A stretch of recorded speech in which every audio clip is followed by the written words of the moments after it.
episode is not going to be like this is the definitive episode of what is best for nutrition, for health, whatever. We're just trying to learn about a concept that has become even more popularized recently due to a documentary, like you mentioned. So we're going to be talking today about the blue zones, which is made, again, more popular by the work of Dan Buettner, and a recent documentary called Live to 100. So maybe we could just start with, what did you think of the documentary? Did you enjoy it? I thought it was absolutely beautifully shot. I would expect nothing less from Netflix. It's, I kind of come to expect these documentaries to be a little bit propaganda-y, and some things just kind of seem a little bit fishy to me. But in general, I think we agree with like 95% of everything they're showing in this documentary, save this like maybe one thing that, again, seems really confusing to me. Yeah, I mean, there is a lot to this documentary that if we wanted to say we took the diet wars out of it and say they never even mentioned diet, we would probably look at this documentary in a very different way, right? There is a crisis in America of loneliness. I think most men over 40 couldn't like say if they had one friend that they needed to talk to. We have a crisis of we sort of live in an economic system that goes through enormous amounts of turmoil, right? What you notice about all of these very traditional societies that they show in here, and you can mention the four that they focus on. What you see is a very traditional, multi-generational culture that isn't constantly bombarded by novelty and any number of different factors that we constantly deal with, right? We seem to move from crisis to crisis, right? And the nature of their landscape changes, not very much. They're very traditional societies, and there's movement culture there. There is they spend time out of doors. They spend time with family. They don't shuttle their elderly off to retirement homes. Even if you mention that to them, they actually find that the idea absolutely abhorrent, right? Sort of like CAFOs for old people, just sort of remove them from society because we have to be constantly reminded of what would happen to us in 20 or 30 years. And so we remove a lot of our elderly from our society. So there's all of these different things in there. And then he keeps on going back to this thing, like, and then the plant-based diet. And I'm like, why? That's why I get so confused. I hear Dan Buettner in interviews being asked, like, okay, you've got these 9 tips and tricks that you want to give for longevity. Great. They're all like really valid. And when he's asked the question, what should we prioritize? Like if we were only to choose one of these things, the first thing that is gone to is not loneliness. It's not keeping old people around. It's not have community and friendship and stay physically active. The number one thing that he says to do is eat meat no more than 5 times a month. And so it's just really confusing to me. Maybe we could talk a little bit about the history of blue zones as far as how they were kind of started and how Dan got involved in the project. Yeah, I mean, he tries to give the illusion that this is definitely something that he's sort of in the vein of like Seaspiracy and Cowspiracy. He's sort of a man on a mission. He gets on his bike, or the rest of them get in their vans. They click a couple times onto the computer, and next thing you know, they're flying all over the world to discover all this stuff. And so that's the very basic narrative that kind of happens with most of these documentaries, especially centered around food. Is a man who's like slowly searching out. He's going on this sort of odyssey, to sort of figure out who he is and what the world is and all this other stuff. So those things are kind of tropes in documentaries. I find that they don't really resonate with me anymore because I know the amount of work that goes into pre-production on all this stuff. It's like, you're not going out there, like just doing that stuff, Was the fat sick and was the fat sick and nearly dead that the guy was going around with a blender and it was like you were on the journey with him? I'm like, no, give me a break. No, that's not happening right now. Yeah, and I've met him many times. He's like a nice guy, but he was like, From fat, sick, and nearly dead, you have a guy who is in chronic illness on 14 medications, who's living the ultimate of like the American lifestyle, parties every weekend, champagne cocktails, all this other stuff. And now he has chronic heart disease, got all of these things. He does something absolutely radical in order to change his thing. And as Americans, we love that. We love like one solution fixes, right? Um, but for me, the Blue Zones thing is just it's a trademark, right? It really has nothing to do with the reality of the way the world is. We really condition the world in many different ways to be part of sort of a Western, very capitalistic, like, methodology of thinking about everything, right? If you have a problem, here's a solution. Buy your solution out of it. But Blue Zones was essentially trademarked. It was sold to the Seventh-day Adventist Church a few years ago for about $78 million. And so the trademark became something else.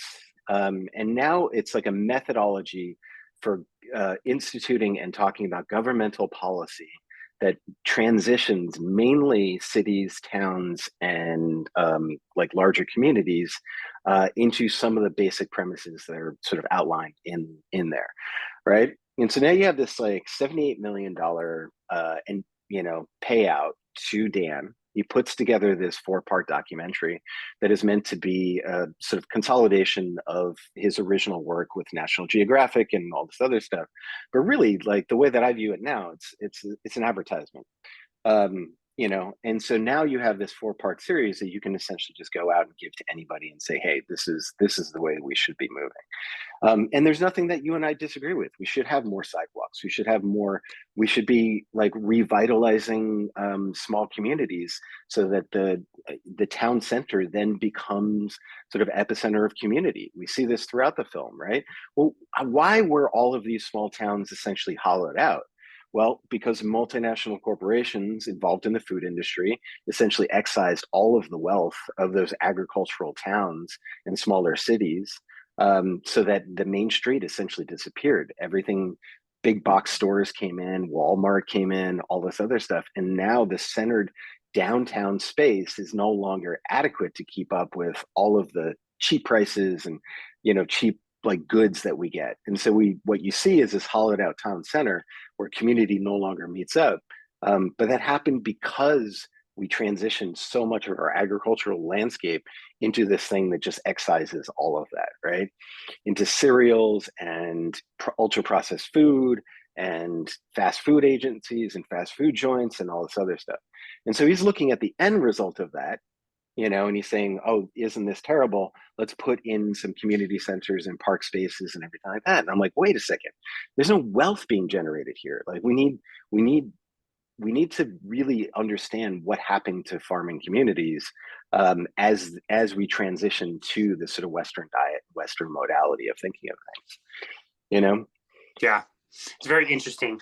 Now, the way you explain it is perfect, and the documentary depicts him on this quest, this odyssey, and he's discovering all of these areas in the world. Now, the way I understand it is he got involved after the original Blue Zone work was kind of done. Is that correct? Didn't we already have a Blue Zone study that was completed by 2 demographers, actually? Yeah, I think when I looked up the original trademark, he's on there, but there were 2 other scientists who were kind of looking into it. I haven't done a lot of research on who they are or anything like that. Yeah, so I don't really know. Okay. Yeah, no worries. Got it. Yeah. Well, in the documentary, they kind of start out by going to Okinawa, which they call a Blue Zone. And can you tell us? It's interesting the way they talk about diet specifically in that one, because they reference the purple potato as being like 67% of their diet. That's according to data that they got in the 1950s. And the woman being interviewed, I believe it was in Japanese and kind of dubbed down below, but the woman was saying like this food, sweet potatoes, purple sweet potatoes, got us through a very, very difficult time. She understood like, okay, this was a survival food at some point. Can you tell us a little about what you understand about Okinawa? I hear that they consume massive amounts of pork, for example. Mm-hmm. Well, I think I don't necessarily know if we can, through data, extrapolate what that diet was. I know one of the things I was thinking about when I was watching the documentary was all the meat rationing that happened in England and in the Americas during World War II, right? And so what happens when you meat ration? Well, you say, well, we're going to save all of this food for our soldiers who are fighting overseas, and so you get meat coupons and there was rationing of, any number of different things, but like sugar was a small percentage of it, but meat was a larger percentage because you're utilizing a lot of that stuff. So you've essentially like altered the ecosystem of the agricultural community to bring all of those necessary proteins for the war. So what is Okinawa at that point, right? It is a large pork producer. A lot of the cooking actually involves like pork fats. So even if you're eating primarily a plant-based diet, the fats that you're using to cook it in are coming from these pigs. I recently just had a phone conversation with somebody. So this small aside, but it's actually kind of interesting. He is he's a second generation, third generation pig farmer who used to be a vegetarian. And now he raises ancestral breed pigs. I think he's in Missouri now, but he was originally in Iowa. I found his article through like doing all this research. He was raising what was these like 50 pigs that were brought over from China, these Menelapian pigs that produce a lot of like really good. They're different than our pigs in that they're hindgut fermenters. So they like you utilize them in every aspect of so agricultural refuse is fed to them. They can also eat grasses and forage. They also get rid of human waste, right? Anything that is not being used through cooking or anything like that. And, so you're utilizing all of that stuff. You're feeding it to the pigs. Those pigs are pooping back nitrogen into the soil. You're utilizing all of that stuff. And so it is integrated into the entire movement. Their agricultural forum in Okinawa was to utilize these pigs that are like hardy. They don't get the same diseases that our pigs get. There's all of these different factors. But I just kept on going back to like, how much did the Japanese government take all of those pigs in order to fund, to bring protein to the soldiers in the war? So what you're looking at when you're studying this, even in the late 40s and early 50s, you're looking at an agricultural tradition that's been completely upended by one, like the war and then all the embargoes and everything that's sort of happening. But you also have the government is essentially excising any amount of protein it can in order to feed the soldiers as they're fighting.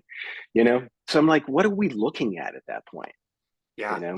Yeah, it's just such a good example of confounding variables because, again, you're seeing these people, they're living longer lives, presumably. They show a graph that shows, he said that, like, the rest of Japan doesn't have as good a longevity, but the graph to me looked like it was every bit about the same as it was in Okinawa. So it was a little confusing to me. But you're seeing these people, they're happy, they have amazing dexterity, they're working with their hands, they're moving all the time. When you ask the locals, like, how are you guys living so long? They don't say anything about food. They talk about living and laughing and having a good time. So there's so many other confounding variables to say, like, well, like you said, I don't know what they ate in 1950. I truly don't even know what they eat now. What part of Okinawa? There's got to be all kinds of different sub-factions anyway. To be able to say that it's the whole foods plant-based diet that gave them those results is where things get confounded.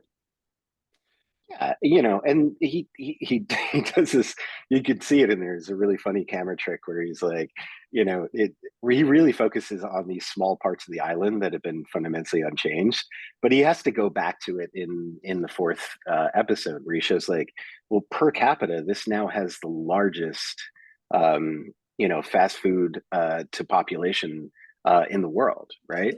And so he said we have to ignore this like Goliath sitting there, right? And so you do that with the camera, right? You don't focus on that. You don't pan around where you probably see like McDonald's and Arby's and KFC and all this other stuff. You focus on these very traditional diets, and so I look at that and I'm like, it made like, yes, let's focus on what they're eating. Let's focus on all of that stuff, but let's also focus on what they're not eating.